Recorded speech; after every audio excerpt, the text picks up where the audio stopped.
ازيكم؟ النهارده هنتكلم عن افضل 10 انواع كبيرة الحجم للمبتدئين. بس قبل ما نتكلم لازم نعرف ان الكلاب الكبيرة الحجم محتاجة مجهود وتدريب اكتر من غيرها من الانواع الاصغر. رقم 1، كلب سان برنارد السويسري. كلب اسرة ممتاز محب لجميع الناس والحيوانات. عيوبه انه مش بيستحمل الحر. رقم 2، كلب الليونبرجر الالماني. كلب اسرة وينفع كلب حراسة. عيوبه انه مش سهل التدريب.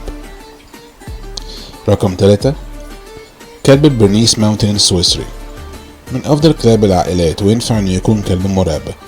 عيوبه انه طاقته قليلة. رقم 4، كلب الصيد الافغاني او الافغان هاوند. كلب اسرة وصيد ممتاز، ولكن عيوبه شعرته طويلة محتاجة اهتمام متواصل كل يوم. رقم 5، كلب الصيد الايرلندي. كلب صيد وحراسة وكلب اسرة جيد جدا، ولكن عيوبه انه مش مرحب بالغرباء والحيوانات الاصغر منه. رقم 6، كلب الماستيف الانجليزي. كلب اسرة وحراسة ممتاز، ولكن عيوبه طاقته قليلة جدا ومش بيستحمل الحر. رقم 7، كلب نيوفاوندلاند الكندي.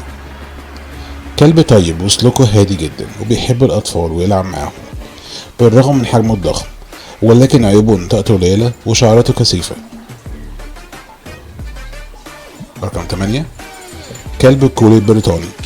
كلب أسرة ممتاز وذكي جدا وسهل التدريب، ولكن عيوبه ان طاقته عالية وشعرته طويلة.